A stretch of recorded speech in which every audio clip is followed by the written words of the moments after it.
Neuro, pulmo and centre for surgical excellence Sai Deepa multi speciality hospital, Chandanagar, Hyderabad. భానుగారు, so మిమ్మల్ని బాగా ఇష్టమైన వాళ్ళే భానుగారు అంటారు. మేబీ నేను కూడా అనుకుంటున్నాను నేను ఇష్టమైన వాడిని అని. ఓకే, నువ్వు చాలా ఇష్టం. 1980s రీయూనియన్ ఒక్కసారి గుర్తు చేసుకుంటే మాకు ఎప్పుడు గుర్తు వచ్చేది మీ బ్యాచ్ అంతా. ఆ రోజు చిన్నపిల్లలు అయిపోతారు ఆ 2-3 days బాగా. చిరంజీవి గారు, మీరు, సుమన్ గారు, సౌత్ లో ఉన్న అందరు యాక్టర్స్ ఒక చోట ఉంటారు. అది స్పెషల్ గా ఈ ఇయర్ చిరంజీవి గారి ఇంట్లో జరిగింది బిఫోర్ ఈ కరోనాకి. మీరు అటెండ్ అయ్యారా? ఏంటి అసలు మీరు ఆ 1980s బ్యాచ్ ఎప్పుడు ఎవరు స్టార్ట్ చేశారు? ఎవరిదా ప్లాన్? ఇది స్టార్ట్ చేసిన వచ్చి సుహాసిని, లిజీ. ఓ లిసీ గారు. ఏదో పని మీద సుహాసిని లిజీ ఇంటికి వెళ్ళింది. ఆ రోజునే మైకేల్ జాక్సన్ ఫ్యూనరల్ అనమాట, ఆ టీవీలో చూపిస్తున్నారు.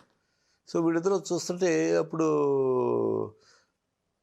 వీళ్ళు అనుకున్నారు, ఏంటి మనం బ్రతుకున్నంత వరకు అది ఎవరు రాలేదు, ఆ మైకేల్ జాక్సన్ చనిపోయాక అందరూ ఆర్టిస్టులు వచ్చారు, అందుకనే మనం బ్రతుకున్నప్పుడు ఎవరు వచ్చి మనం చూడరు, మనం బ్రతుకున్నప్పుడే ప్రతి సంవత్సరం మనం అందరూ కలుసుకుని సంవత్సరానికి ఒక రోజున కలుసుకోవాలి, ఎందుకంటే మనం చచ్చిపోయాక ఎవరు వచ్చి మనం చూసినప్పుడు మనకు తెలియదు కదా. Okay, so we must have one reunion of all 80s మన హీరోయిన్స్ అందరితోటి ప్రతి సంవత్సరం ఒక్కరోజైనా మనం కలుసుకోవాలి అని ఐడియా వాళ్ళిద్దరికీ వచ్చింది. ఓకే, ఇమ్మీడియట్గా వాళ్ళు రాధికి ఫోన్ చేసి, నాకు ఫోన్ చేసి, బాను ఇలా అంటే వండర్ఫుల్ ఐడియా, మా why not we do it అన్నాను. సో ఫస్ట్ టైం లిజీ వాళ్ళ ఇంట్లో అది చేయడం జరిగింది. దానికి చిరంజీవి రాలేదు, అది మన రజనీ వచ్చాడు, విష్ణువర్ధన్, కన్నడ విష్ణువర్ధన్ సూపర్ స్టార్ అతను వచ్చాడు, అలా ఇంకా మిగతా ఆర్టిస్టులు అందరూ వచ్చారు. ఆ ఫంక్షన్ అయిన 3 నెలలకి విష్ణువర్ధన్ గారు చనిపోయారు, ఈ పాస్ట్ అవే. సో ఆ థాట్ చూడండి ఎంత మంచి థాట్ వాళ్ళిద్దరికి వచ్చింది. సో అప్పటి నుంచి మిస్ అవ్వకుండా ఎవ్రీ ఇయర్, ఎందుకంటే we don't know who is going to go before whom, అంతే కదా. చావు అనేది మన చేతిలో లేదు, అది ఏ టైంలో ఎందుకు వస్తుందో, ఎందుకు తీసుకుపోతున్నారు అనే దానికి ఎక్స్ప్లెనేషన్ లేదు, మనం అనుకోవాలి ఎందుకని. కుర్రకారే పిచ్చెక్కిపోద్ది అనమాట. మీ 1980s రీయూనియన్ పిక్స్ చూసినా, డాన్సులు చూసినా కొన్ని బయటకు వస్తుంటాయి కదా, మీరు ఎంత చేసినా ఎవరో ఒకళ్ళు బయటకైతే కొంత బయటకు వచ్చేస్తుంటుంది. ఏం చేస్తున్నాం మేము చేసేది మెరీమెంటే. ఆ జాయ్ అనేది అట్లీస్ట్ 1 day మనతో ఉండి, 2nd day 3rd day 4th day ఎవరైనా పబ్లిక్ చూసుకున్నా కూడా మాకు ఆ ఒక్కరోజు మటుకు ఫస్ట్ ప్రైవసీ మేమే ఎంజాయ్ చేయాలి. ఆ తర్వాత 2-3 days తర్వాత ఎంజాయ్మెంట్ ఎవరైనా బయటికి లీక్ అయినా కూడా పర్వాలేదు, డజంట్ మ్యాటర్. 1980s రీయూనియన్లో ఫర్ ఎగ్జాంపుల్ భానుచంద్ర గారు ఆ బ్యాచ్ లో ఉన్నారు, మీ ఇంట్లో మీ వైఫ్ కానీ మీ పిల్లలకి కానీ ఎవరికి ఎంట్రీ ఉండదు. అలానే హీరోయిన్ ఉన్నారు, వాళ్ళ హస్బెండ్ కి ఎంట్రీ ఉండదు. అసలు ఏంటి లోపల ఏం జరుగుతుంది 1980s రీయూనియన్ లో? ఏం లేదు, మా షూటింగ్ విషయాలు, ఆ జోకులు గీకులు అన్నీ వేసుకుంటూ ఉంటాం. అన్నీ వేసుకుని ఆ మూమెంట్స్ వచ్చి only the artist who work together, only they will have to enjoy. Okay, ఇది ఏమన్నాను కదా, నా మిస్సెస్ నా పిల్లలు అందరూ తీసుకొచ్చి వాళ్ళు కూడా ఎంజాయ్మెంట్ అవ్వడానికి వాళ్ళకి పర్మిషన్ లేదు. They don't have the rights. The privacy which we maintained when we were acting together, the same privacy తోటి enjoyment should also be enjoyed by us only. 30 years back మనం ఎలా ఉన్నాం, ఆ డేస్ ఎలా గడిచిపోయింది, ఇవన్నీ బాగా ఫన్ చేసేది ఎవరు ఈ బ్యాచ్ లో? నాకంటే ఎక్కువ రాధిక అందరినీ ఏడిపించడం ఇచ్చడం సరదాగా ఉంటుంది. నేను ఎక్కువ మ్యూజిక్ సైడ్, నేను సుమలత, తర్వాత సుహాసిని, మేము తమిళ పాటలు పాడడం, తెలుగు పాటలు పాడడం, తర్వాత కొన్ని జోక్స్ ఉంటాయి, ఆ జోక్స్ వేసుకోవడం, ఇవన్నీ అంటే పర్సనల్ అనమాట, ఇవన్నీ సరదాగా ఉంటాయి, ఓన్లీ ఆర్టిస్టులకే తెలుస్తుంది. చిరంజీవి గారి పార్టీ ఏంటి అక్కడ? ఈ లాస్ట్ ఆయన ఇంట్లోనే కదా జరిగింది? అవునవును, అసలు యాక్చువల్గా చిరంజీవి ఇంట్లో జరగాల్సింది కాదు అది పార్టీ. మేము గోవా ప్లాన్ చేసాం, గోవాను ముంబై.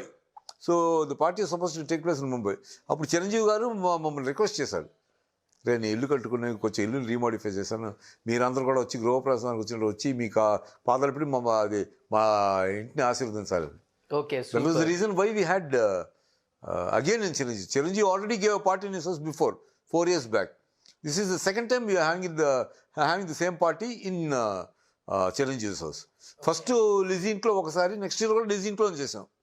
ఆ 2 years తర్వాత 2 years ఈ పార్టీ ఇచ్చేది చిరంజీవి ఇచ్చారనమాట. అది సో మీరు అన్నట్లుగానే తెలుగులో మెగాస్టార్ చిరంజీవి ఇండస్ట్రీకి పెద్ద, ఇప్పుడు అక్కడ సూపర్ స్టార్ రజనీకాంత్, వీళ్ళిద్దరూ కూడా మీకు చాలా చాలా బెస్ట్ ఫ్రెండ్స్. రజనీ కావచ్చు, చిరంజీవి గారు కావచ్చు.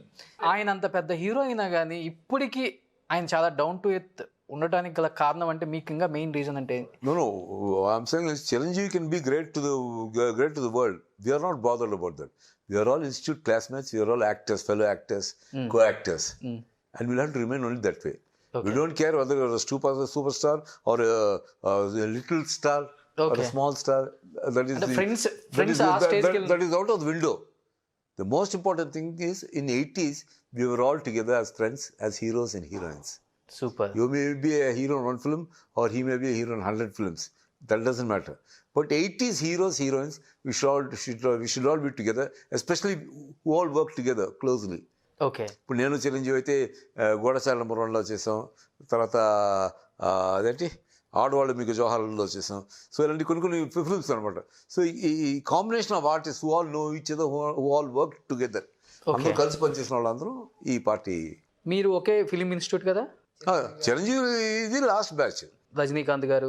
Rajinikanth first batch, Rajinikanth senior most.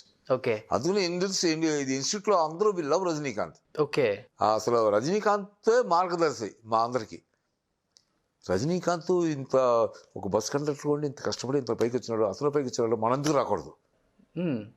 ఆ సిన్సియారిటీ, ఆ తపన ఉంటే మనం రావచ్చు. ఎందుకంటే అతను ఎక్కడో బస్ కండక్టర్ ఉండి ఇక్కడికి వచ్చి ఇండస్ట్రీలో ఫుడ్ లేకపోయినా చాప్ మీద పడుకుని, నేల మీద పడుకుని, ప్లాట్ఫామ్ మీద పడుకుని ఇంత హీరోయిజం స్టార్డమ్ అచీవ్ చేయగలిగాడు. సో నాకు అతని కంటే కొంచెం బెటర్గా పొజిషన్ ఉందో, వై కాంట్ అచీవ్ దిస్, ఆ తపన ఒకటి. Okay. And his way of nature, his way of simplicity. Institute people, we all admire Rajinikanth. Rajinikanth is wonderful person, is more of a philosopher than actor. బాగా గుర్తుండిపోయే ఇన్సిడెంట్స్లో ఏమన్నా ఇన్స్టిట్యూట్లో బాగా కోతి పనులు ఏమన్నా మీ అందరికి, మీ బ్యాచ్కి? రజనీకాంత్ అయితే ఎప్పుడు బాత్రూంలో పెద్ద అద్దం ఉండేది ఇన్స్టిట్యూట్లో. అద్దం ముందు సిగరెట్ వేసుకోవడం, అటు నడిచి చూడడం, మళ్ళీ టక్కన తిరిగి చూడడం. అది ఈ ఆడవాళ్ళు బాత్రూమ్కి వెళ్ళాలంటే ఈ రజనీకాంత్ అక్కడ అడ్డం ఉండేవాడు. వాళ్ళు వెళ్ళి ప్రిన్సిపల్ కంప్లైంట్ చేశారు, సార్ ఎప్పుడు బాత్రూమ్ పోవాలన్నా కూడా అతను అద్దం ముందు ఇలా తిరుగుతుంటారు, మాకు సిగ్గేస్తుంది సార్. ఆ ప్రిన్సిపల్ వైజీ పార్సారథి గారు, వైజీ మహేంద్రన్ ఫాదర్. అప్ప రజనీ అంత పొన్ను చాలా కష్టపడడానికి అయ్యప్ప సార్, ఎందుకు నాకేం పర్వాలేదు సార్, వాళ్ళు అలాగా చూడండి సార్, నీకు అర్థం ఉంది యాక్ట్ చేసుకున్నాను, వాళ్ళు కానివ్వండి సార్, నాకు పర్వాలేదు సార్ అన్నాడు. అది అలాగా పాపం. మీ ఇద్దరు మంచి బెస్ట్ ఫ్రెండ్స్ అని విన్నాను నేను. సిగరెట్లో కూడా బెస్ట్ ఫ్రెండ్ అంట మీరు అను రజనీకాంత్. అంటే రజనీకాంత్ ఎప్పుడైనా ఫోన్ చేయడానికి, ఆ రోజులు వాళ్ళకి సెల్ ఫోన్స్ లేవు కదా, భానురు ఫోన్ కాల్కి ఇలా కాంతర పండు అంటే రజనీ నేను పిలిచేవాడిని. గేట్ దగ్గర నుంచి సిగరెట్, ఇప్పుడు అతను అప్పుడు ఆల్మోస్ట్ చైన్ స్మోకింగ్, ఎక్కువ సిగరెట్లు అంటే చాలా ప్రాణం రజనీకాంత్కి. గేట్ దగ్గర నుంచి సిగరెట్ కాల్చుకుంటే మా ఫాదర్ చూసి, ఎవరు అతను లావుగా రౌడీలాగా ఉన్నాడు సిగరెట్ అలా, మా ఇన్స్టిట్యూట్ సీనియర్ స్టూడెంట్ అన్నా ఏంటి, ఇలాంటి రౌడీలు చదువుతున్నారు ఇన్స్టిట్యూట్లో, నువ్వు బాగుపడ్డట్టే ఏదో నాకు అక్కడ నంతి లోపలికి వెళ్ళిపోయి రజనీ పిలిచి రజనీ ఫోన్ అని కళాకేంద్రకు ఫోన్ చేసి రజనీకి ఇచ్చేవాడిని. ఓకే. అలా ఫ్రెండ్ రజనీకాంత్. అండ్ హీస్ ఇన్స్టిట్యూట్లో నా కళ్ళు నాటికి చేస్తున్నప్పుడు రజనీకాంత్ చూసి బిఎన్ రెడ్డి గారు దానికి చీఫ్ గెస్ట్ చూసాక వచ్చి నన్ను కౌగులించుకున్నాడు రజనీకాంత్. వండర్ఫుల్గా చేసేవారు, బ్యూటిఫుల్. అది అలాగ అప్పటి నుంచి రజనీకి అసలు ఈగో ఇదే ఉండదు, నేనే గొప్ప, ఇప్పటికి లేదు. చాలా సింపుల్ హ్యూమన్ బీయింగ్. మెగాస్టార్తో బాగా గుర్తుండిపోయే మెమరబుల్ మూమెంట్ అంటే? చిరంజీవి నేను ఒక రూమ్మేట్స్ కదా దీనికి. మీ ఇద్దరు ఒక రూమ్మేట్సా? రూమ్మేట్స్ అంటే ఇక్కడ షూటింగ్కి వెళ్ళినప్పుడు, మనోహర్ పాండవ్ షూటింగ్కి వెళ్ళినప్పుడు మేము ఇద్దరు ఒకే రూమ్లో ఉండేవాళ్ళు. అసలు చిరంజీవి నాకు అదేంటి ఏ బండి అది, రాయల్ ఎన్ఫీల్డ్. అరే నీకు బండి తోడవచ్చు, నాకు రాదని అన్నాను. రారా అని చెప్పి కూర్చోబెట్టి అతను రాయల్ ఎన్ఫీల్డ్ ఫస్ట్ 2 వీలర్ నేర్పించింది చిరంజీవి నాకు. మీకు మేనకాల కూర్చుని తర్వాత దోసకాల పళ్ళు అదంతా తిప్పి ఇలా గీర్ ఇక్కడ బ్రేక్ రైట్ సైడ్ ఉంటుంది, తర్వాత బ్రేక్ హ్యాండ్లో కూడా ఉంటుంది, 2 బ్రేక్స్ అని చూపించి అతను తోలుతున్న తర్వాత నేను కూర్చుంటే వెనకాల కూర్చుని చిరంజీవి స్లోగా తోలి అదంతా దోసకాల పళ్ళు తిరిగాం. అట్లా Chiranjeevi is very very nice man, చాలా మంచివాడు. కాకపోతే ప్రతి ఆర్టిస్ట్కి భజంత్రి వాళ్ళు పక్కన ఉంటారు కదా, వాళ్ళ మాట వినకుండా కొంచెం జాగ్రత్తగా ఉంటే మనం హ్యాపీగా ఉంటాం.